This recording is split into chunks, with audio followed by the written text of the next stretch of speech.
त्या उपकाराचं स्मरण करून शोक करायला लागला. प्रिय व्यक्तीचा विरह झाल्याच्या नंतर त्याच्या विरहानं होणाऱ्या शोकात मनुष्याला त्या व्यक्तीनं आपल्यावर केलेल्या उपकाराचं स्मरण होतं. माझ्याकरता त्यानं हे केलं हो, तो गेला. भगवान श्रीकृष्ण परमात्म्याचा विरह अर्जुनाला झालेला. अर्जुन म्हणायला लागला, काय सांगू म्हणे, आपण द्रुपदाच्या राजधानीत गेलेले असताना, द्रौपदीच्या स्वयंवराला गेलेले असताना तिथं बाकीच्या सगळ्या राजांना निस्तेज करून, मत्स्यवेध करून द्रौपदी आपल्याला प्राप्त करून देणं देवाचे उपकार आहेत. खांडव वन इंद्राचा प्रतिबंध असताना सुद्धा मी जो अग्नीला देऊ शकलो, भगवंताची कृपा.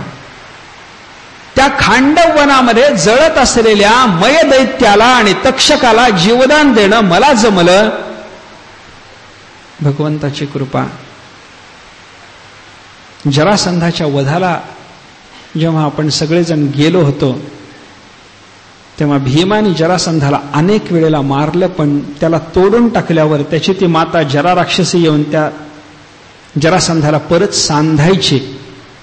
तिथं जरासंधाचे तुकडे झाल्याच्या नंतर ते तुकडे विरुद्ध दिशेने टाकायला पाहिजेत ही सूचना देऊन त्या जरासंधाच्या संकटातून भीमाला आणि आपल्याला सगळ्याला वाचवलं, भगवंताची कृपा. द्रौपदीची विटंबना करण्याकरता भरल्या सभेत कौरवानी द्रौपदीच्या अंगावरची वस्त्र ओढली, तेव्हा त्या रजस्वला एक वस्त्र असलेल्या द्रौपदीच्या अंगावरचं वस्त्र स्वतः परमात्मा झाला. केवढी कृपा.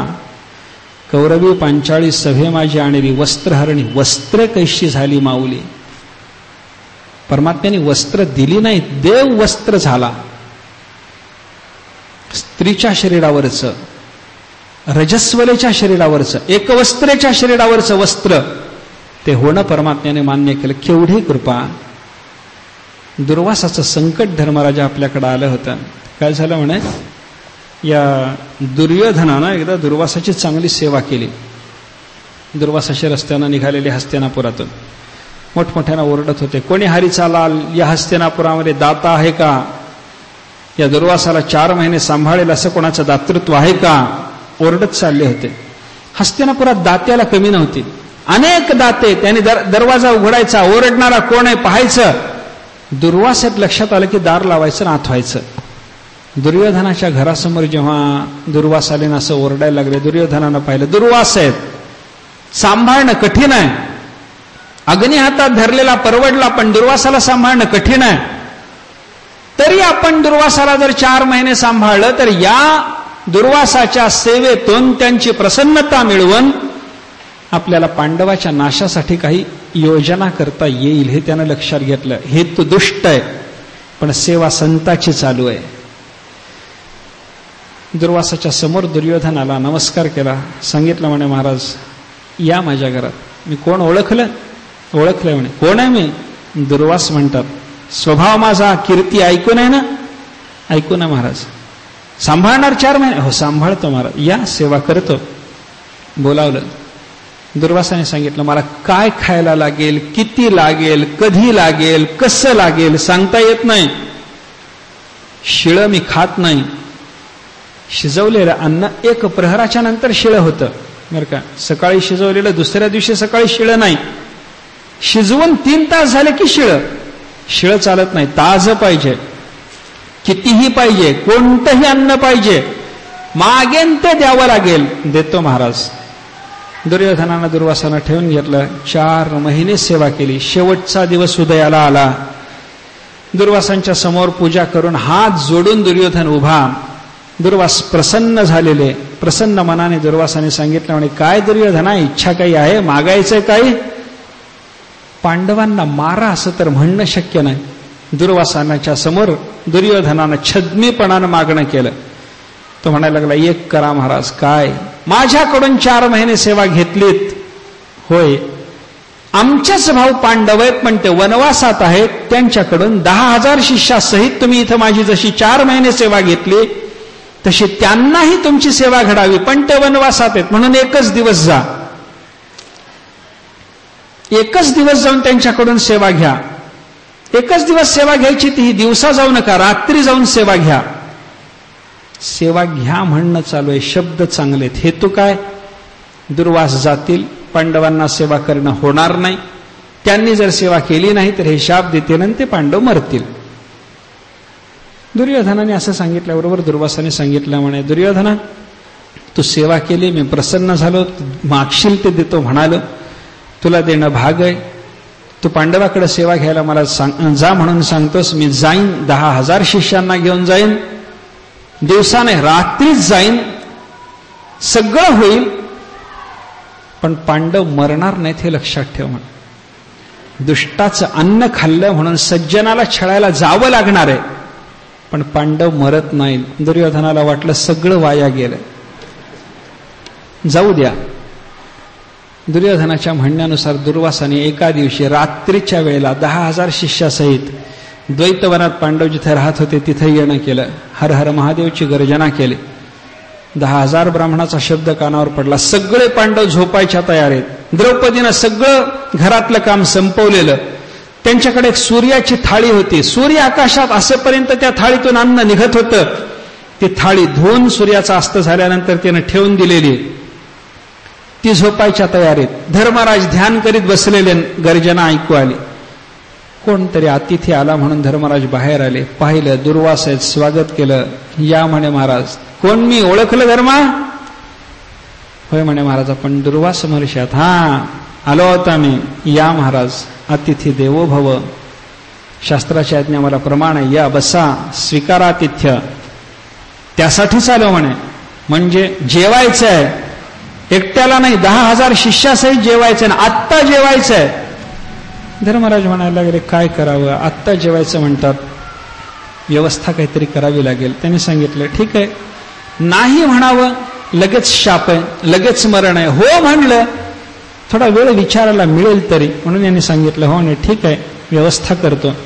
यांनी सांगितलं, आम्ही जलाशयावर जातो, स्नान वगैरे आमचं करतो, आन्हिक करतो, तोपर्यंत काय व्यवस्था पाहायची ते पहा, लवकर झालं पाहिजे सगळं. दुर्वास गेले. धर्मराज घरात आले. द्रौपदीला उठवलं, सांगितलं, दुर्वास आलेत, 10,000 शिष्य सोबत आहेत, आत्ता येणारे, जेवण करायचं आहे त्यांना, जेवणाचं मी निमंत्रण दिलंय, त्याने स्वीकारलंय, सगळी व्यवस्था करा. काय करा? राहणं रानात, सूर्याची थाळी धुवून ठेवलेली, हे स्वतः वनवास भोगत असलेले. द्रौपदीनं सांगितलं म्हणे, महाराज सगळी सामग्री आणून द्या, करायची जबाबदारी माझी. त्याने सांगितलं म्हणे, सगळं तू बघायचं. द्रौपदीनं विचार केला, या संकटातून रक्षण करणारा भगवंताच्या शिवाय दुसरा कोणी नाही. आसन लावलं, डोळे मिटले, ध्यान केलं, भगवंताला प्रार्थना केली. द्वारकावासी भगवंतानी यावं. श्रीकृष्ण द्वारकावासन कृष्ण गोपी जनप्रिय प्रार्थना करून देवाचा धावा केला. परमात्मा धावत आले, प्रगट झाले. द्रौपदीनं विचारलं, देवा वेळ किती लावला? असं कुठं असतं का? इतका वेळ लावायचा का? भगवंताने सांगितलं, द्रौपदी माझीच चूक नाही, चूक तुझी आहे म्हणे. का? तुझे शब्द बदलले. मी तुझ्या हृदयात होतो, पण द्वारकेतल्या कृष्णाने यावं म्हणल्यामुळे इथून तिथं गेलो आणि तिथून इथं आलो. तुझा शब्द सांभाळाय करता एवढं जाणं येणं व्हायला वेळ लागेल की नाही? मनोगतीनं जरी माझं जाणं येणं असलं, मनापेक्षा जरी माझा वेग जास्त असला तरी जायला यायला वेळ लागेल की नाही? म्हणून वेळ लागला. द्रौपदीनं सांगितलं, देवा ते काही असो. मग जेवायला दुर्वास आलेत. भगवंताने सांगितलं, चांगली गोष्ट आहे, जेवायलाच बसलो होतो म्हणे, तुझी हाक आली त्यावेळेला ते समोरचं पान बाजूला सारून निघालो. रुक्मिणी वाढत होते.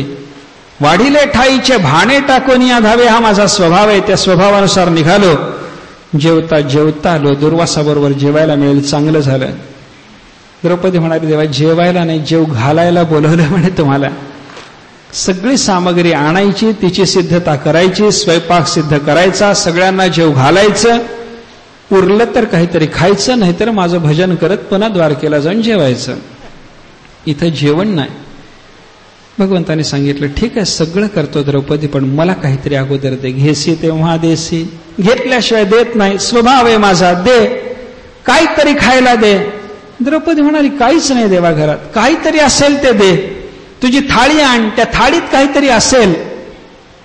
द्रौपदी म्हणायला लागली, देवा मी स्वतः थाळी धुतलेली आहे, मोलकर्णीनं धुतली नाही, त्याच्यामुळं थाळीला चुकूनही काही खरकट असायची शक्यता नाही.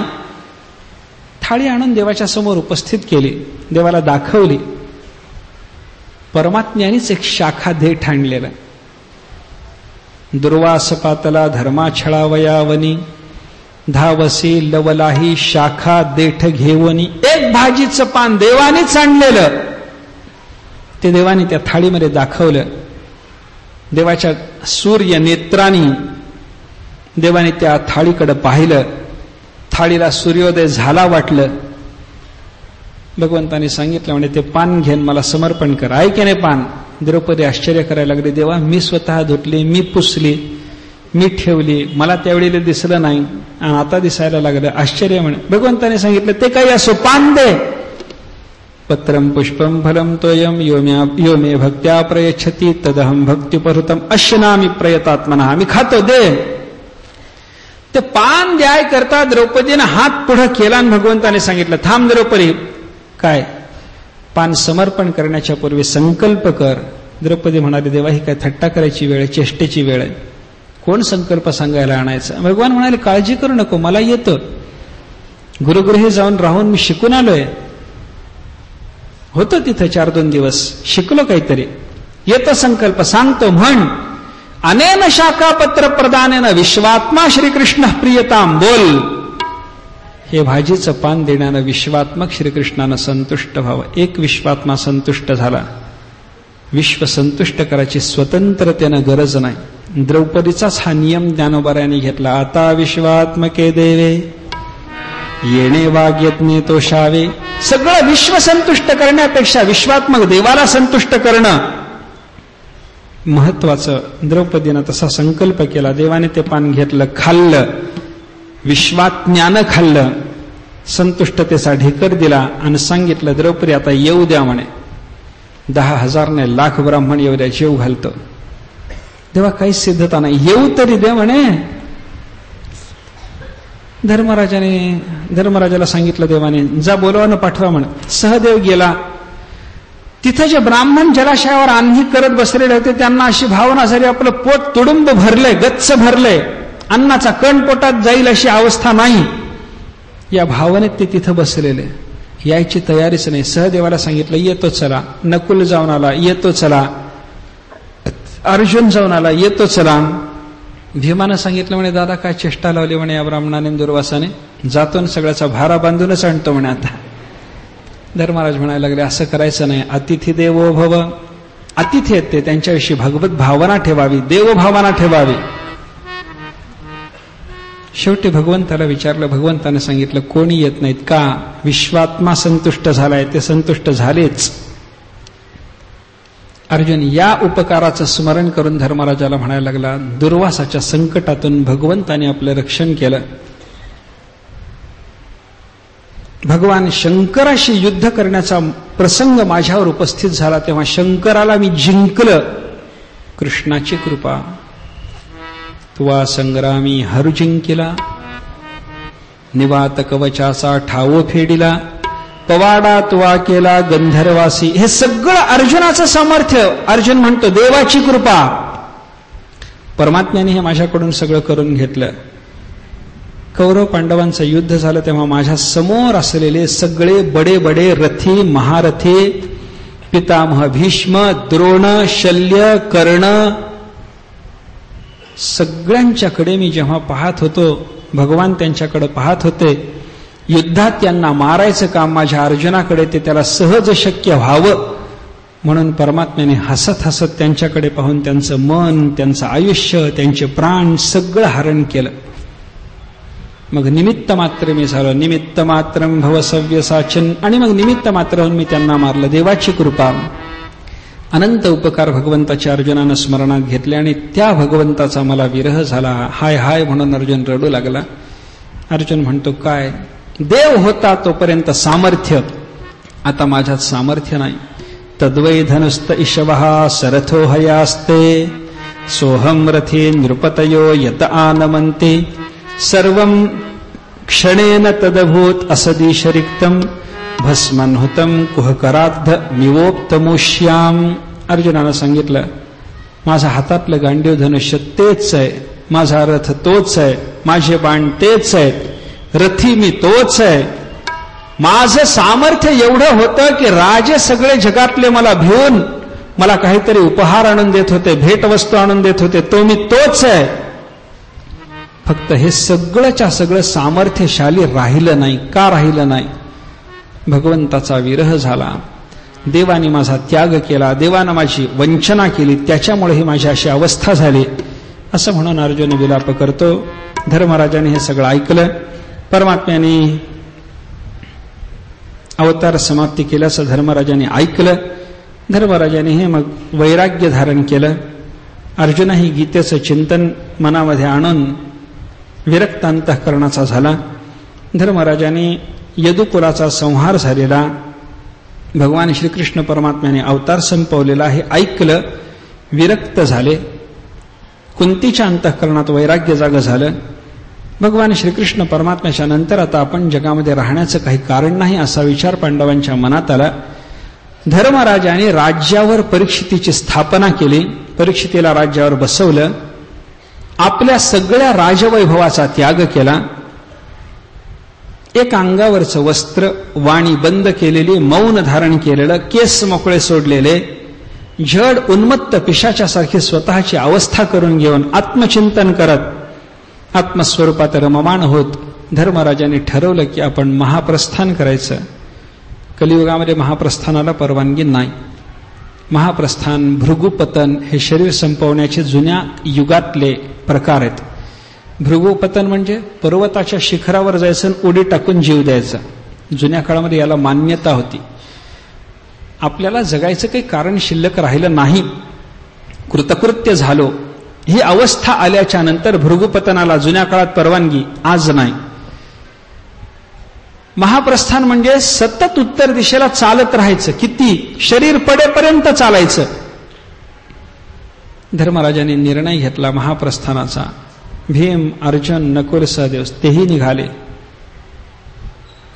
द्रौपदी विचार करते, कोणी माझ्याकडे पाहायला सुद्धा तयार नाही, कोणी मला बोलत नाही, कोणी माझा विचार करत नाही. आम्ही महाप्रस्थानाला निघालो, तुझं काय मत? कोणी विचारलं नाही. पण पतींच्या बरोबर जाणं आपलं कर्तव्य, तीही विरक्त झाली. सगळे महाप्रस्थानाला निघाले. जाताना सुरुवातीला द्रौपदी पडली. भीमानं विचारलं, म्हणे धर्मा, अहो द्रौपदी पडली. धर्मराज म्हणायला लागले, पाहायचं नाही, चालायचं पुढं. आपण संसाराचा मोह संपवून शरीर संपवण्यासाठी आपण निघालो, महाप्रस्थान चालू आहे. द्रौपदी आपली नाही, पडली, पडू द्या, तिचा देह तिथंच जाईल. का पडली द्रौपदी? भीमानं विचारलं तेव्हा त्याने सांगितलं, इतक्या लवकर तिनं पडण्याचं कारण काय? धर्मराजाने सांगितलं, तिच्या ठिकाणी एक दोष होता. 5ही जण तिचे पती असताना तिचं प्रेम विशेष अर्जुनावर होतं, त्यामुळे तिचा देह पडला. पुढे चालायला लागले. पुढे सहदेव पडला. भीमानं सांगितलं, धर्मा, सहदेव पडला. का पडला? सहदेव शहाणा खरा, पण माझ्यासारखा शहाणा कोणी नाही असा त्याला अभिमान होता, म्हणून तो पडला. पुढे नकुल पडला. भीमानं विचारलं, दादा नकुल पडलाय, का पडला? नकुल सुंदर आहे आणि आपल्यासारखा सुंदर कोणी नाही असा त्याला अभिमान असल्यामुळे तो पडला. पुढे अर्जुन पडला. भीमानं विचारलं, दादा अर्जुन पडलाय, थांबा, या अर्जुनाच्याच धनुर्बलावर आपण युद्ध जिंकलंय, थांबा. धर्माने सांगितलं, थांबायचं नाही, महाप्रस्थान आहे, चालायचं. पडला त्याच्याकडे पाहायचं सुद्धा नाही, तू पाहतोस वारंवार, हीच चूक आहे. कोण पडला पाहायचं नाही, त्याला म्हणतात वैराग्य. ते आहे महाप्रस्थान. नाहीतर सगळ्यालाच पाहत पाहत, सगळ्याचा शोक करत करत आपणही कुठेतरी पडायचं, असं जर झालं तर ते महाप्रस्थान नाही. भीमाने विचारला, अर्जुन का पडला? अर्जुन चांगला, पण अर्जुनाच्या अंतःकरणामध्ये माझ्यासारखा धनुर्धारी कोणी नाही हा अभिमान होता. सगळ्या कौरव सेनेचा एका दिवसात मी संहार करून देईन, गर्वानं तो कृष्णासमोर बोलला होता, म्हणून पडला. थोड्या वेळानं भीम पडला. भीम म्हणायला लागला, दादा सगळ्यासारखी माझी गती झाली हो, बघा माझ्याकडं. धर्माने सांगितलं, दुसऱ्याच्याकडे पाहिलं नाही, तुझ्याकडे तरी कसा पाहिन? मी का पडलो? धर्माने सांगितलं, तुझ्या अंतःकरणावर बलाभिमान होता म्हणून तुला पडावं लागलं. पुढे धर्मराज एकटेच स्वर्गापर्यंत गेले. असं धर्मराजाधिकाचं महाप्रस्थान झालं. परीक्षिताचं राज्य सुरू झालं. परीक्षिती राजा असा दिग्विजयाला निघालेला. अनेक क्षेत्रात अनेक ठिकाणी जाऊन त्यांना अनेक राज्य प्राप्त करून घेतली. भद्राश्व, केतुमाल, भारत, उत्तर कुरु, किंपुरुषवर्ष ही सगळीच्या सगळी राज्य जिंकून पादात क्रांत करून तिथं आपलं सम्राट प्रस्थापित करत धर्मराज फिरत असताना एका दिवशी अरण्यात धर्मराजाला एक दृश्य दिसलं. एक गाय आहे, एक बैल आहे. गाय दुःखी आहे, कष्टी आहे, कृश आहे. तिच्या जवळ जो एक बैल आहे त्याला एकच पाय आहे, त्याचे 3 पाय तुटलेले आहेत. एका पायावर कसा तरी लडखडत उभा राहण्याचा त्या बैलाचा प्रयत्न आहे. दुःखी अवस्थेत दोघांचा संवाद चालू आहे. तिथे एक दुसरा पुरुष आहे. राजाची चिन्ह त्याच्या अंगावर आहेत, पण तो त्या गाईला आणि बैलाला लाथेनं मारतोय. परीक्षितानं हे दृश्य पाहिलं. त्याला वाईट वाटलं. लक्षात आलं ही गायीच्या रूपातली पृथ्वी आहे. कळालं एका पायावर उभा असलेला चतुष्पाद धर्माच्या 3 युगामध्ये 3 पायाचा नाश झालेला, सत्य नावाचा एकच पाय त्याचा शिल्लक राहिलेला, किंवा दानमेकम कलयुगे दान नावाच्या एका पायाचा त्याचा अवशेष राहिलेला, बाकी सगळे त्याचे पाय तुटलेले. हा धर्म आहे, ही गाय आहे. एकमेकाचं दुःख हे एकमेकाला सांगायला लागलेले आहेत. यांना मारणारा हा कोण? परीक्षितानं जाणून घ्यायचा प्रयत्न केला. तो कली होता. परीक्षितानं सांगितलं भगवान श्रीकृष्ण परमात्म्याने अवतार समाप्ती केली. पांडव महाप्रस्थानाला गेले म्हणजे जगामध्ये धर्माची सुस्थिती राहणार नाही असं समजायचं कारण नाही. कशा करता या गायीला मारतोस? कशासाठी या बैलाला तसं मारणं चालू? अरे तुझं शासन, तुझं निग्रहण करण्याकरता पांडवाचा अंश असलेला हा परीक्षिती अजून जगात विद्यमान आहे. खबरदार, लाथ मारशील तर नष्ट करीन तुला. त्या कलीला माराय करता धनुष्यबाण याला हातात सज्ज केल्याबरोबर कली शरण आला. क्षत्रियाचा नियम आहे, शरण आला त्याला मारायचं नाही. कलीनं सांगितलं मला अभय द्या, मला मारू नका, माझं रक्षण होऊ द्या, जिवंत राहू द्या. परीक्षितीनं सांगितलं तुला मारत नाही, शरणागताला न मारणं क्षत्रियाचं कर्तव्य म्हणून मारत नाही, पण माझ्या राज्यात राहायचं नाही, बाहेर हो. कली म्हणायला लागला कसं बोलणं म्हणे, तुला मारत नाही म्हणता राज्याच्या बाहेर हो म्हणता. तुमच्या राज्याच्या बाहेर राहून जगणं कसं व्हायचं? सगळं तुमचं राज्य, एकच छत्र राज्य, पृथ्वीचं सगळं राज्य, जायचं कुठं? कृपा करा, तुमच्याच राज्यात राहावं लागणार आहे जगायचं असेल तर. परीक्षितीनं सांगितलं माझ्याच राज्यात राहायचंय ना. होय, मग काही ठिकाणं देतो, त्याच स्थानात राहा, दुसरीकडे जायचं नाही. काय काय देता? द्यूतम पानम स्त्रियसूना यत्राधर्मश्चतुर्विधा. ज्या ठिकाणी 4 प्रकारचा अधर्म चालतो अशी 4 स्थानं दिली. जुगार जिथं चालेल राहा तिथं, मद्यपान चालेल तिथं राहा, स्वैरस्त्री सेवन चालू असतं तिथं राहा, जिथं हिंसा चालू आहे तिथं राहा. 4 ठिकाणं त्याला दिली. कली म्हणायला लागला महाराज अजून एखादं ठिकाण द्या. का? ही 4 ठिकाणं दिली, पण या 4ही ठिकाणापैकी एकाही ठिकाणामध्ये एकही सज्जन येत नाही. सज्जनालाही मला बाधा करता येईल असं एखादं स्थान द्या. परीक्षितानं सांगितलं अभ्यर्थितस्तदा तस्मै जातरूपमदात प्रभू. कलीनं अजून प्रार्थना केल्याच्या नंतर मग त्याला शेवटचं स्थान सोनं दिलं. सोन्याकडे दुर्जन येईल, सोन्याकडे सज्जन येईल. सज्जन तिथे येतो म्हणून त्याला बाधा करणं कलीला शक्य होतं. अशी स्थानं देऊन त्याचा निग्रह करून परीक्षिती आपल्या घरी आला. एका प्रसंगामध्ये परीक्षिती राजा असा शिकारी करता अरण्यात गेलेला असताना थोडासा इकडे तिकडे भटकल्याच्या नंतर त्याला तहान वगैरे लागली म्हणून पाण्याच्या शोधात फिरत असताना शमीक ऋषीच्या आश्रमामध्ये आला. तिथं आल्याच्या नंतर त्यानं पाहिलं आश्रमात दुसरं कोणी नाही, शमीक ऋषी आहेत, समाधी लावून बसलेले आहेत. समाधी लावून बसलेल्या त्या शमिकाच्याकडे पाहिल्याच्या नंतर यांची समाधी खरी का खोटी, कारण तहान लागलेली, स्वागत झालं नाही याचं दुःख, त्याच्यामुळे यांची समाधी खोटी का खरी हे पाहाय करता त्यानं तिथे एक मेलेला साप होता तो उचलला आणि यांच्या गळ्यात टाकला. काही परिणाम नाही, समाधी खरी असं लक्षात आलं. तरी परंतु तिथं ऋषींच्या विषयी आस्था व्यक्त न करता परीक्षिती तिथून निघाला. कशाचा परिणाम? परीक्षितेकडून असं घडणार नाही, तो राजर्षी आहे. ऋषीचा अनादर, समाधीची परीक्षा हे त्याच्याकडून घडायचं काही कारण नाही. पण का घडलं? 2 कारणं त्याला दिली. त्या दिवशी परीक्षिताच्या मस्तकावर जो मुकुट होता तो जरासंधाचा होता म्हणे, किंवा परीक्षिताच्या मस्तकावर असलेला मुकुट सोन्याचा असल्यामुळं, सोनं हे कलीला राहायला दिलेलं स्थान असल्यामुळं त्या मुकुटात कली येऊन बसला आणि त्यानं बाधा केली. म्हणून परीक्षिताची बुद्धी बदलली आणि त्याला तसा पद्धतीचं कार्य करावं वाटलं. घरी निघून गेला. शमिकाचा मुलगा, लहानसा मुलगा, तो इकडे तिकडे खेळायला गेलेला, आला, पाहिलं बापाच्या गळ्यात मेलेला साप पडलेला हे पाहिल्याबरोबर शोक निर्माण झाला.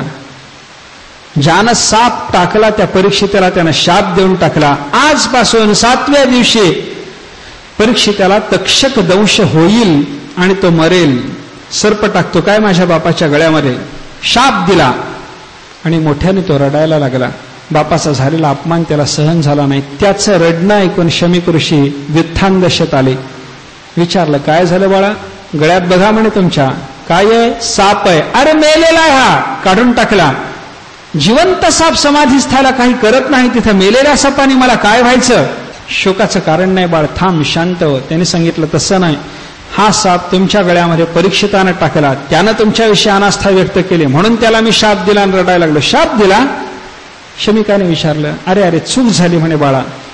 तो आपल्याकडे आला, त्याला तहान लागली, त्याचं आतिथ्य व्हायला पाहिजे होतं, आपण ते केलं नाही, चूक आपली झाली आणि आपणच त्याला शाप द्यायचा, शाप द्यायला नको होता. असा राजा जगामध्ये असला पाहिजे, तो धर्मपालन करणारा, महान भगवत भक्त, राजर्षी, अश्वमेध यज्ञ करणारा, त्याला शाप देणं आपलं चुकलं. पण ठीक आहे, तुझा शाप आहे, तुझी शापवाणी वाया जाणार नाही, त्याला कळवलं तरी पाहिजे. म्हणून शमिकाने आपला एक शिष्य परीक्षिताकडे पाठवला. परीक्षित राज्यात आलेला. घरी आल्याबरोबर त्याला पश्चात्ताप झाला. पश्चात्तापदग्ध भूमिकेमध्ये असताना त्यानं विचार केला, काय झालं माझ्याकडून? ऋषीचा माझ्याकडून अनादर घडला, दोष घडला. त्या दोषाच्या परिमार्जनाकरता म्हणून माझं वाटोळं व्हावं, माझा कोश जळावा, राज्य जावं, कोणीतरी यावं, मला नष्ट करावं, काहीतरी व्हावं, असा मनोमन त्याचा विचार चालू असताना तो शमिकाचा शिष्य तिथं आला आणि त्याने सांगितलं, म्हणे महाराज मी आलो. कुठून? शमिकाच्या आश्रमातून. आमच्या गुरुपुत्राने तुम्हाला शाप दिला, 7 दिवसात तुम्हाला तक्षक दंश होणार आहे. राजाला आनंद झाला, पेढेवाटा म्हणाला, वैराग्य झालं. गंगाद्वारावर आला. तिथं येऊन बसल्याबरोबर परीक्षितासारख्या राजाला वैराग्य झालं, तो गंगाद्वारावर आलेला आहे. हे ऐकल्याबरोबर अनेक बडे बडे महात्मे परीक्षिताच्या दर्शनाला तिथं आले. परीक्षितेनं सर्वांना सांगितलं, माझं आयुष्य 7 दिवसाचं शिल्लक राहिले म्हणे. 7 दिवसात भगवान भेटला पाहिजे, याच्यासाठी काय साधना करू सांगा. सगळे विचार करायला लागले. कोणी म्हणायला लागला यज्ञ करायला सांगा, कोणी म्हणतो दान द्यायला सांगा, कोणी म्हणतो एकाग्र मनानं तप कर म्हणावं. दुसरे म्हणायला लागले सांगाल ते करील, पण 7व्या दिवशी हात धरून विचारेल देव कुठे, मग काय करता? तसं होत नाही म्हणे, आम्हाला तसं सामर्थ्य नाही. एक साधन करा आणि त्या साधनानं नेमका 7व्या दिवशी देव भेटेल, सांगू शकत नाही. मग सांगू नका म्हणे. असा त्या सगळ्यांचा विचार चालू आहे. परीक्षित हात जोडून बसलाय, कोणी काही सांगू शकत नाही. पण परीक्षितीचं भाग्य थोर असल्यामुळे तिथं व्यास ऋषींचे चिरंजीव शुकाचार्य उपस्थित झाले. तत्राभवत भगवान व्यासपुत्रो यदृच्छयागाम अटमानोनपेक्षः अलक्षलिंगः निजलाभतुष्टः वृतश्च बालैः अवधूतवेषः. शुकाचार्य कसे?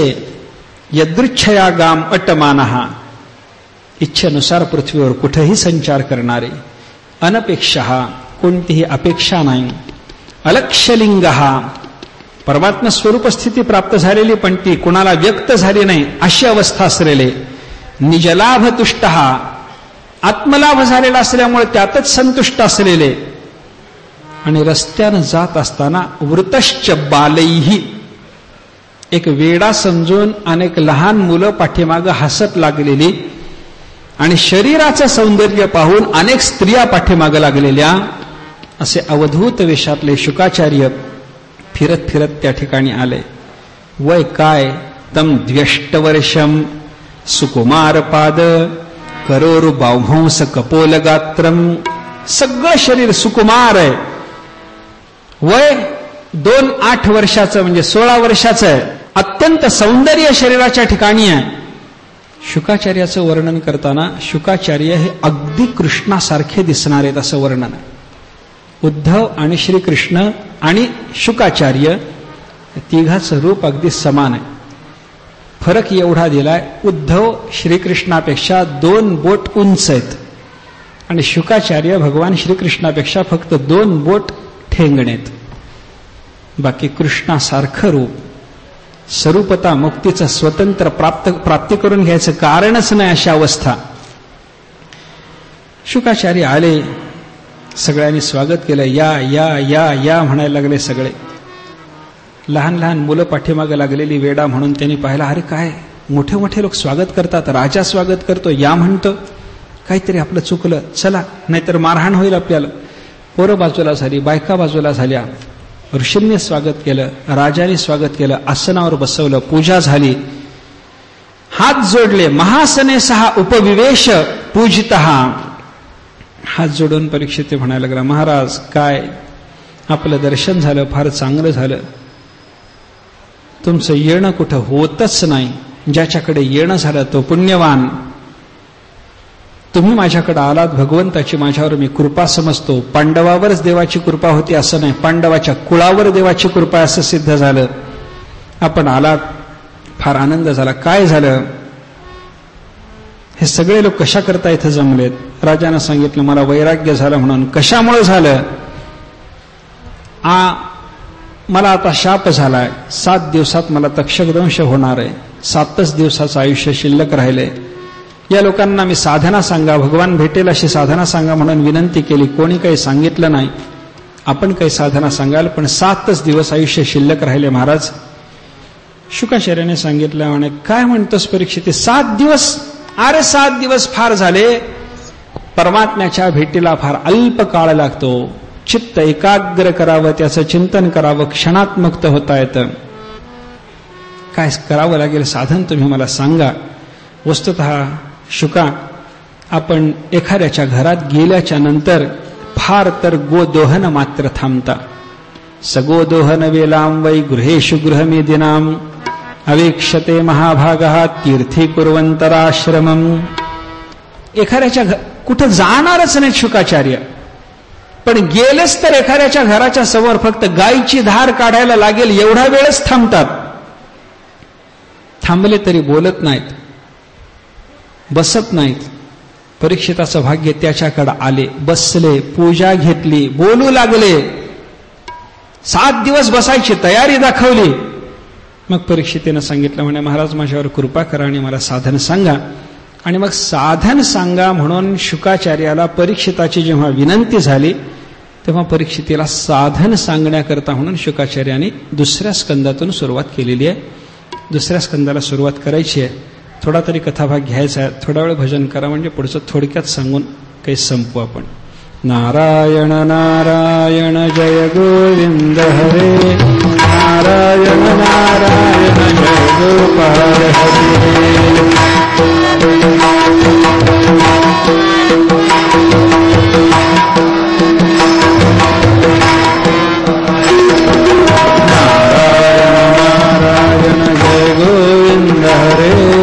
नारायण नारायण जय गोपाल हरे.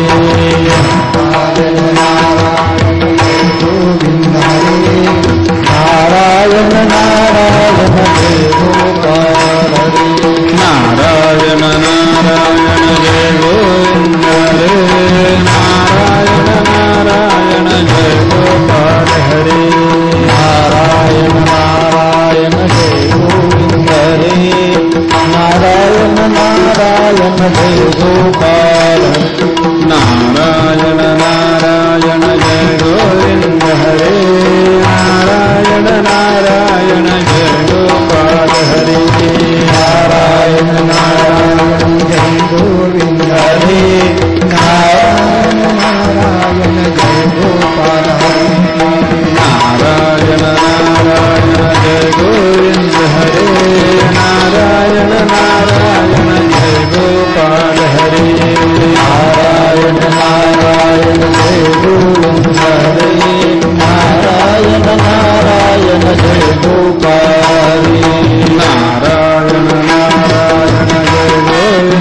जय गोपाल हरे नारायण नारायण जय गोविंद हरे नारायण नारायण जय गोपाल हरे नारायण नारायण जय गोविंद हरे नारायण नारायण जय गोपाल नारायण नारायण जय गोविंद हरे नारायण नारायण जय गोपाल हरे नारायण नारायण जय गोविंद हरे नारायण नारायण नारायण नारायण जय गोविंद हरे नारायण नारायण जय गोपाल हरे नारायण नारायण जय गोविंद हरे नारायण नारायण नारायण जय गोविंद हरे नारायण नारायण जय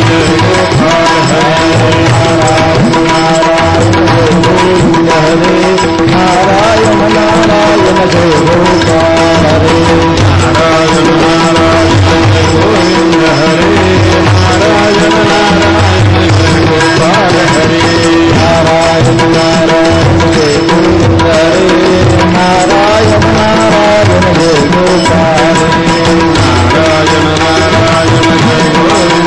नारायण नारायण जय गोपाल हरे नारायण नारायण जय गोविंद हरे नारायण नारायण जय गोपाल हरे नारायण नारायण जय गोविंद हरे नारायण नारायण जय गोपाल हरे नारायण नारायण जय गोविंद हरे नारायण नारायण जय गोपाल हरे नारायण जय गोविंद हरे नारायण नारायण जय गोपाल हरे नारायण नारायण जय गोविंद हरे नारायण नारायण जय गोपाल हरे नारायण नारायण जय गोविंद हरे नारायण नारायण नारायण नारायण जय गोविंद हरे नारायण नारायण जय गोपाल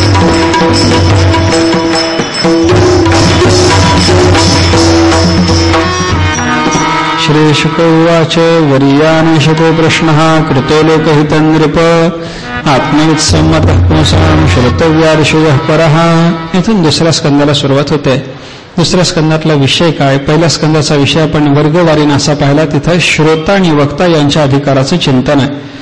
सूत शौनकादिक ऋषींचा संवाद 3 अध्यायात, व्यास नारदाचा संवाद 3 अध्यायात, पुढच्या 12 आणि 1 अध्यायामध्ये शुक परीक्षितीच्या अधिकाराचं वर्णन करता करता त्या श्रोत्या वक्त्याच्या जोडीचं चिंतन, असं श्रोता आणि वक्ता कसा असावा या संदर्भातला सगळा विचार आपल्यासमोर उपस्थित करण्याकरता या पहिल्या स्कंदाचा उपयोग आपल्याला झाला. अधिकारी चिंतन थोडक्यात आहे असं म्हणा. असं हे चिंतन झाल्याच्या नंतर, त्या अधिकाराची सिद्धी झाल्याच्या नंतर त्या अधिकाऱ्यांनी जे साधन करायचं असतं त्या साधनाचा विचार या दुसऱ्या स्कंदामध्ये उपस्थित झाला. असं या स्कंदाच्या संदर्भामध्ये थोडक्यात आपल्याला म्हणता येतं. साधनाचा स्कंद आहे, साधनाचा विचार करण्याकरता आलेला स्कंद आहे. भागवतातलं महत्वाचं साधन काय, श्रवण करणे, कथाश्रवण, भगवत श्रवण, परमात्मा श्रवण हेच साधन आहे. आणि परमात्मा श्रवण याच साधनाच्या योगानं आपल्याला परमात्म्यापर्यंत जाऊन पोहोचता येतं. भगवंताच्या बाबतीमध्ये बाकी सगळी प्रमाणं तोकडी पडतात. प्रत्यक्ष, अनुमान, उपमान, अर्थापत्ती, अनुपलब्धी कोणत्याही प्रमाणाचा परमात्मा स्वरूपापर्यंत जाऊन पोहोचण्यासाठी उपयोग होत नाही. तेव्हा परमात्म्यापर्यंत जाऊन पोहोचण्यासाठी शब्दात जावं लागतं. आणि शब्दाच्या बाबतीमध्ये पहिल्यांदा श्रवण करावं लागतं. मग त्या श्रवणात आपली प्रवृत्ती व्हावी. देवाचं श्रवण आपल्याला करता यावं, ते देवाचं श्रवण आपल्याला करता यावं याच्यासाठी थोडंसं अगोदर काही पूर्वांग झालं पाहिजे की नाही. कारण परमात्म्याच्या श्रवणामध्ये लगे काही प्रवृत्ती व्हायची नाही, ताबडतोब प्रवृत्ती व्हायची नाही. मग देवाच्या श्रवणात आपली प्रवृत्ती व्हावी याच्याकरता श्रद्धा संपन्न होणं, श्रद्धा संपन्न झाल्याच्या नंतर मग त्या परमात्म्याच्या संबंधानं थोडीशी ध्यानाची साधना, हृदयप्रसादाची साधना, मननाची साधना, या 2-3 साधना थोड्याफार झाल्याच्या नंतर मग परमात्म्याच्या श्रवणामध्ये मनुष्याची सरळ सरळ प्रवृत्ती होणं शक्य आहे. म्हणून तशा पद्धतीची साधना सांगण्याकरता हा स्कंद आहे. एकंदर या स्कंदामध्ये फक्त 10 अध्याय आहेत. अध्याय या स्कंदामध्ये आहेत आणि या 10च अध्यायाच्या या स्कंदामध्ये सगळा साधनेचा विचार आहे. पहिल्या 2 अध्यायामध्ये ध्यानाचा विचार आहे, पुढच्या 2 अध्यायामध्ये हृदयाच्या प्रसाराचं चिंतन आहे आणि शेवटच्या 6 अध्यायामध्ये मननाचा विचार आहे. परमात्मा स्वरूपाच्या संबंधानं मनन करत असताना त्या 6 अध्यायामध्ये पहिल्या 3 अध्यायात उत्पत्तीद्वारा परमात्मा मनन आहे आणि पुढच्या 3 अध्यायामध्ये उपपत्तीद्वारा परमात्मा वर्णन आहे. परमात्म्याच्या संबंधानं मनन करता येतं. ध्यान घडावं, हृदयप्रसार साधावा आणि मनन घडावं, तेव्हा मग या 2-3 प्रकारच्या साधनेच्या योगानं मनुष्याची श्रवणात प्रवृत्ती होऊ शकते. आणि श्रवण हेच महत्वाचं परमात्मा पदवीच्या प्राप्तीचं साधन आहे. आत्मावारे द्रष्टव्य श्रोतव्य, त्याचं श्रवण करा.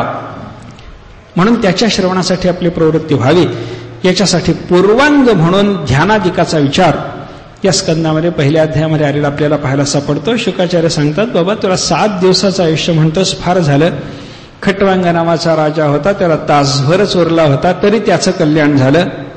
अनेक उदाहरणं अशी आहेत की त्यांचं अल्पायुष्य शिल्लक राहिलं होतं, पण त्यांना परमात्मचिंतन करून कल्याण साधता आलं. तुझंही कल्याण होईल. मनुष्यानं घाबरू नये. समोर काळ उभा आहे असं पाहिल्याच्या नंतर न घाबरता त्या अंतकालामध्ये जी साधना करणं उचित आहे ती साधना माणसाच्याकडून जर घडली तर त्याला काळजीचं काही कारण शिल्लक राहत नाही. मनुष्यानं परमात्मा चिंतन करावं, ध्यान करावं, पवित्र देशात जावं, आसन लावावं, अंतःकरण शुद्ध करावं, ओंकाराचं चिंतन करावं, श्वास जिंकावा, प्राणायाम करावा, हृदयात ब्रह्मरूप साठवावं, परमात्म्याचं चिंतन करावं. हे परमात्म्याचं ध्यान करत असताना मग 2 पद्धतीनं देवाचं ध्यान आहे. एक देवाचं ध्यान सगुण मूर्तीचंच ध्यान करताना चरणापासून मस्तकापर्यंत ध्यान करत जाणे आणि मस्तकापासून चरणापर्यंत ध्यान करत येणे, असे 2 प्रकार ध्यानाच्या बाबतीत पाहायला सापडतात. ध्यानाच्या बाबतीमधला दुसरा प्रकार असा आहे स्थूल ध्यानातून सूक्ष्म ध्यानात जाणं. परमात्म्याच्या या रूपाचं ध्यान करता करता नाथांनी प्रक्रिया आपल्याला भागवतामध्ये अशी सांगितलेली आहे, संपूर्ण मूर्तीचं ध्यान करा, ते ध्यान सोडा. देवाच्या मुखमंडलाचं ध्यान करा, ते सोडा. देवाच्या हास्यवदनाचं ध्यान करा, ते सोडा. देवाचं हास्य विचारात घ्या, ते सोडा. त्या हास्यात असलेला आनंद पहा आणि तो आनंद म्हणजेच परमात्मा आणि तिथंच आपल्याला पोहोचायचंय असं चिंतन करा. हे परमात्म्याच्या ध्यानाचं सूक्ष्म रूप नाथ महाराजांनी आपल्याला सांगितलेलं पाहायला सापडतं. अशा पद्धतीनं वेगळ्या वेगळ्या पद्धतीनं परमात्म्याचं ध्यान कसं करता येतं, परमात्म्याच्या विराट रूपाच्या ठिकाणीच हे सगळे देव कसे स्थित आहेत याचा विचार पहिल्या अध्यायात आहे. दुसऱ्या अध्यायामध्ये मग भगवंताच्या स्थूल आणि सूक्ष्म रूपाच्या ठिकाणी चित्ताची धारणा कशी करायची. धारणा म्हणजे देशबंधश चित्तस्य धारणा, एका देशाशी चित्ताला बांधून ठेवणं, हा धारणेचा प्रकार आहे. धारणेच्या पुढची अवस्था ध्यानाची आहे. धारणा चित्ताची कशी सगळ्या परमात्म्याच्या स्थूल सूक्ष्म रूपाच्या ठिकाणी करायची याचा विचार आला. त्याच्यानंतर क्रममुक्ती आणि सद्योमुक्ती हा प्रकार सांगितलाय. क्रममुक्ती साधण्यासाठी योगी पुरुषाला काय करावं लागतं त्याचं वर्णन करत असताना त्या योगी पुरुषांनी आपल्या शरीरातून आपला प्राण बाहेर काढताना मूलाधार, स्वाधिष्ठान, मणिपूर, अनाहत चक्र, विशुद्ध चक्र, आज्ञाचक्र या सगळ्या 6 चक्राचा भेद करता करता ब्रह्मरंध्राचं भेदन करून शरीर त्याग करावा. त्याने त्याला सद्योमुक्ती प्राप्त होते असं चिंतन सांगितलंय. एखादा महापुरुष असा असतो त्याला सद्योमुक्ती नको असते. तीर्थादिकाचं निश्चवण करता करता त्याला शेवटी मुक्त व्हायचं असतं. त्याच्याकरता क्रममुक्तीचा प्रकार सांगितला. पुढे 3ऱ्या अध्यायामध्ये शुकाचार्य परीक्षिताला उद्देशून वेगळ्या वेगळ्या देवतांच्या उपासना सांगतात. एखादं फल प्राप्त होण्याकरता एखाद्या देवाची उपासना करा, अमुक पाहिजे अमक्याची उपासना करा, हे पाहिजे याची करा, ते पाहिजे त्याची करा, विद्या पाहिजे शंकराची उपासना करा, दाम्पत्यात भांडण होऊ नये वाटलं उमेची उपासना करा.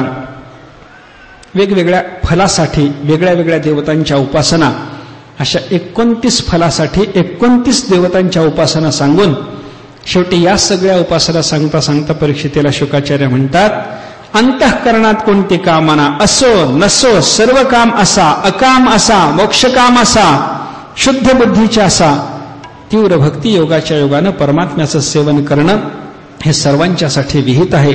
असं इतर सगळ्या देवतांच्या उपासनेचं तात्पर्य भगवंताच्या उपासनेत प्रवृत्ती व्हावी हे सांगण्यामध्ये शुकाचार्यांनी सांगितलं. देवाची सेवा करण्याकरताच आपल्याला ही सगळी इंद्रिय मिळाली. मग ज्या जिव्हेनं भगवंताची सेवा होत नसेल ती दरदुरी आहे, बेडकी आहे. ज्या मस्तकाने देवाला नमस्कार होत नसेल ते मस्तक म्हणजे भार आहे. ज्या हाताने भगवंताची सेवा झाली नाही ते हात म्हणजे प्रेताचे. ज्या डोळ्याने देव पाहिला नाही ते डोळे म्हणजे मोरपिसावरचे डोळे असल्यासारखे आहेत.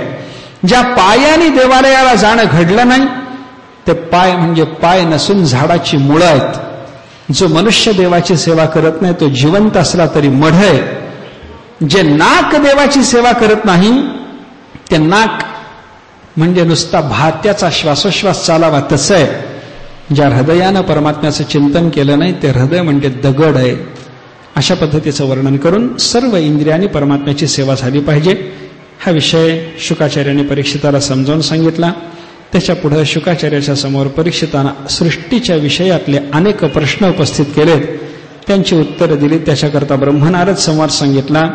नारदांनी सृष्टी विस्तार कसा झाला त्या संबंधातलं ब्रह्मदेवाला विचारलेलं जे चिंतन आहे ते सांगून या ठिकाणी सृष्टीच्या रचनेचा विचार, उत्पत्ती सृष्टीची कशी झाली. आपण चिंतन सुरुवातीला असं केलं की मननाचा जेव्हा विचार सुरू होतो तेव्हा 3 अध्यायातून उत्पत्तीनं देवाचं मनन आहे आणि पुढच्या 3 अध्यायातून उपपत्तीनं देवाचं मनन आहे. उत्पत्तीनं वर्णन या 5व्या अध्यायात सुरू झालं. उत्पत्ती कशी झाली, परमात्म्यानं त्रिगुणात्मिका माया घेतली. हे त्रिगुण आल्यानंतर कालकर्म स्वभाव देवाने निर्माण केले. त्याच्यातून महत्त्व निर्माण झालं. या महत्त्वापासून त्याच्यात विक्रिया निर्माण झाल्याच्या नंतर तमःप्रधान महत्त्वापासून द्रव्य, ज्ञान आणि क्रिया यांनी युक्त असलेला अहंकार निर्माण झाला. तो अहंकार 3 प्रकारचा आहे. तो वैकारिक आहे, तो तैजस आहे, तो तामस आहे. त्या तामस अहंकारापासून पंचभूत निर्माण झाली. वैकारिक अहंकाराच्या पासून मन आणि 10 इंद्रिय निर्माण झाली. दिशा आणि त्या दिशेच्या अभिमानी देवता निर्माण झाल्या. तैजस अभिमानाच्या पासून मग या 10 इंद्रियाची 10 अभिमान धारण करणारी दैवत ती निर्माण झाली. ज्ञानशक्ती, क्रियाशक्ती, बुद्धी, प्राण हे सगळे तैजस अहंकाराच्या पासून निर्माण झाले. असा सृष्टीच्या रचनेचा जो प्रकार आहे, सृष्टीच्या उत्पत्तीचा जो प्रकार आहे तो इथं ब्रह्मदेवाने नारदाला समजावून सांगितला. मग विराट स्वरूपाचं वर्णन केलंय. त्या विराट स्वरूपाच्या अवयवामध्ये इंद्रिय आणि इंद्रियाभिमानी देवता कशा प्रतिष्ठित आहेत याचं एका अध्यायातून विस्ताराने चिंतन आलं. परमात्म्याचे मग इतर काही अवतार आणि त्या इतर अवताराच्या शिवाय भगवंताच्या काही लीला कथाचा विचार मग पुढे 7व्या अध्यायात आला. काय हा सगळा उत्पत्तीचा विचार आहे. उत्पत्तीचा विचार करत असताना उत्पत्ती 3 प्रकारची, 3 अध्यायात जी उत्पत्ती सांगितली ना ते उत्पत्तीचे 3 प्रकार आहेत म्हणून उत्पत्ती 3 प्रकारची म्हणून 3 अध्यायातून उत्पत्तीचं चिंतन आलं असा विचार आपल्याला करता येतो. उत्पत्ती 3 प्रकारची म्हणजे काय, कशी कशी उत्पत्ती होत असते त्याचा विचार सांगत असताना असं सांगितलंय. अनित्य अशी जी वस्तू आहे त्या वस्तूच्या बाबतीमध्ये उत्पत्ती म्हणजे तिचं जनन घडतं. जी वस्तू नित्य आहे पण परिच्छिन्न आहे अशा वस्तूच्या बाबतीमध्ये उत्पत्ती म्हणजे त्या वस्तूचा इतर वस्तूशी संयोग घडतो. आणि जी वस्तू नित्य व अपरिच्छिन्न आहे अशा वस्तूची उत्पत्ती म्हणजे त्याचा अवतार होतो. नित्य आणि अपरिच्छिन्न असलेला परमात्मा जन्मला, उत्पन्न झाला म्हणजे अवतार झाला, प्रकटन झालं त्याचं. नित्य आणि परिच्छिन्न असलेली दुसरी वस्तू आहे. देव कसा आहे, नित्य अपरिच्छिन्न. जीव कसा आहे, नित्य आहे पण परिच्छिन्न आहे. मग नित्य आणि परिच्छिन्न असलेल्या जीवाचं काय होतं, त्याची उत्पत्ती म्हणजे काय, त्या जीवाचा देहादिकाशी संयोग घडणं हीच त्याची उत्पत्ती आहे. जीव जन्मला म्हणजे देहाशी संयुक्त झाला. परमात्मा जन्मला म्हणजे परमात्म्याचं प्रकटन झालं. नित्य आणि अपरिच्छिन्न वस्तूचं प्रकटन, नित्य आणि परिच्छिन्न वस्तूची उत्पत्ती म्हणजे तिचा अन्य वस्तूशी संयोग, आणि जी अनित्य वस्तू आहे त्या अनित्य वस्तूच्या बाबतीमध्ये तिचं जनन असतं. देह जन्मला, जीव देहाशी संयुक्त झाला आणि परमात्मा प्रकट झाला. असे 3 प्रकार उत्पत्तीच्या बाबतीत आपल्याला विचारात घेता येतात. या 3ही प्रकाराचा विचार आहे. आतापर्यंत आपण सृष्टीचा जो विस्तार पाहिला ती सगळी उत्पत्ती, आणि ही उत्पत्ती झाल्याच्या नंतर चेतन असलेल्या इंद्रियाभिमानी देवता विराट स्वरूपाच्या अवयवातून उत्पन्न होऊन देहादिकाशी संयुक्त व्हायला लागल्या. हा देहादिकाशी चेतनाचा झालेला संयोग ही त्यांची उत्पत्तीच झाली. आणि त्याच्यानंतर मग देवाच्या अवतार आणि लीलांचं जे चिंतन आहे हे देवाचं प्रकटन, नित्य आणि अपरिच्छिन्न असलेल्या परमात्म्याचं उत्पन्न होणं म्हणजे त्याचं प्रकटन. या पद्धतीने इथं उत्पत्तीचा विचार पाहायला सापडतो. देवाच्या अनेक अवतार आणि त्या अवताराच्या कथा, त्याचा थोडक्यात विचार या 7व्या अध्यायामध्ये आपल्याला पाहायला सापडतो. याच्या पुढे राजा परीक्षितीनं शुकाचार्यांना अजूनही काही प्रश्न विचारले, त्याची उत्तरं दिली. त्याच्यानंतर ही सृष्टी उत्पन्न करण्याच्या पूर्वी ब्रह्मदेवाला भगवंताने निर्माण केलं. ब्रह्मदेव नाभिकमळामध्ये असताना आपण कुठे आहोत, कोण आहोत, कसे आलो, कुठून आलो, काही त्यांना कळेना. परमात्म्याने मग त्यांना 2 अक्षर ऐकवली. कोणती अक्षर ऐकवली त्याचं वर्णन भागवतात असं आहे, स्पर्शेषु यत् षोडशम एकविंशम. स्वर आणि व्यंजन हा जो अक्षरातला भेद आहे, त्याच्यात व्यंजनापैकी जे 16वं आणि जे 21वं ते क्रमाने त्यांना ऐकू आलं. 16वं अक्षर आहे त, कारण कचट तप हे 5 वर्ग आहेत ना. क च ट 3 गेले म्हणजे 3 5 त्रिक 15 झाले आणि 16वं त आहे. आणि त्याच्या पुढं 16च्या पुढे 21वं प आहे. त आणि प ही 2 अक्षर एका ठिकाणी येऊन तप शब्द जो सिद्ध झाला, त्या तप शब्दाचा विचार ब्रह्मदेव करायला लागले. तप करा, कोणीतरी सांगतंय, अव्यक्त शक्ती सांगते तप करायचं. तप म्हणजे काय? ज्ञानोबरायला विचारा. ज्ञानोबराय सांगतात, स्वरूपाची या प्रसरा लागी प्राणेंद्रिय शरीरा, आटणी करणे जे वीरा तेची तप. व्यापक ब्रह्मबोध व्हावा याच्याकरता, स्वरूपाचा प्रसर व्हावा याच्याकरता प्राण इंद्रिय शरीराला कष्ट देणं याला तप म्हणायचं. तप केलं. तपाच्या युगानं मग ब्रह्मदेवाला काही कळायला लागलं. भगवंताच्या कृपेनं त्यांना वेदाचं ज्ञान झालं. वेदाच्या ज्ञानाच्या नंतर या ब्रह्मदेवाने मग भगवंताचं दर्शन घेतलं. 25 तत्व मूर्त रूपानं भगवंताची सेवा करत असलेली ब्रह्मदेवाला दिसले. मग ब्रह्मदेवाने हे सगळं देवाचं दिव्य रूप वगैरे पाहून झाल्याच्या नंतर परमात्म्याचा कृपाप्रसार संपादन केला. परमात्म्याने चतुश्लोकी भागवताचा उपदेश ब्रह्मदेवाला केला. हे चतुश्लोकी भागवतातून मिळालेलं दिव्य ज्ञान हेच पहिलं भागवत. तिथून मग नारदाला, तिथून व्यासाला, तिथून शुकाला, तिथून परीक्षितीच्या निमित्तानं सगळ्या जगाला हे भागवत उपलब्ध होत राहिलं. अशा पद्धतीचं चिंतन सांगून शेवटी 10व्या अध्यायामध्ये पुराणाच्या 10 लक्षणाचा विचार शुकाचार्याने सांगितलेला आहे. पुराण कशाला म्हणायचं? उपपत्तीचा विचार आहे बरं का हा सगळा. परमात्म्यानं ब्रह्मदेवाला निर्माण करणं, ब्रह्मदेवाला भगवंताने ज्ञान देणं आणि त्याच भगवंताने भागवत वगैरे पुराणाच्या बाबतीमध्ये असलेली 10 लक्षणं व्यक्त करणं, सगळं उपपत्तीचं चिंतन आहे. या सगळ्या उपपत्तीतून आपण परमात्म्याचं मनन करू शकतो.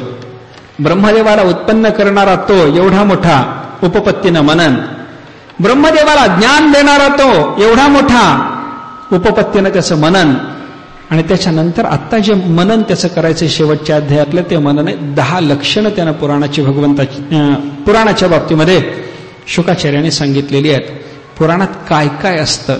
अत्र सर्गो विसर्गश्च स्थानं पोषणं उतयः मन्वंतरेशानुकथाः निरोधः मुक्तिः आश्रयः. 10 लक्षणाचा विचार आहे. सर्ग म्हणजे उत्पत्ती, विसर्ग म्हणजे विशेष उत्पत्ती, स्थान म्हणजे जे उत्पन्न झालं त्याची स्थिती, पोषण म्हणजे भक्ताचं रक्षण देवानी केलेलं, उतयः उती म्हणजे कर्म वासना, मन्वंतर म्हणजे मन्वंतराचा कालावधी आणि त्याच्यामध्ये घडणारं सद्धर्माचं रक्षण याचा विचार, ईशानुकथा म्हणजे परमात्मा, परमात्म्याचे अवतार आणि त्या त्या अवताराचे अनेक भक्त त्यांची चरित्र, निरोध या सृष्टीच्या उपसंहाराचा विचार, मुक्ती ही सृष्टीचा निरोध नाही, जीवाचं ब्रह्मरूप होणं म्हणजे मुक्ती, आणि या सगळ्याचा आश्रय असलेला परमात्मा. ही 10 लक्षणं आहेत पुराणाची. यापैकी काही लक्षणाचा जिथं विचार आहे त्याला पुराण म्हणा, आणि 10 लक्षणाचा या भागवतात विचार असल्यामुळे याला महापुराण म्हणा, असा भेद आहे. 10 लक्षणं सांगायची कशा करता?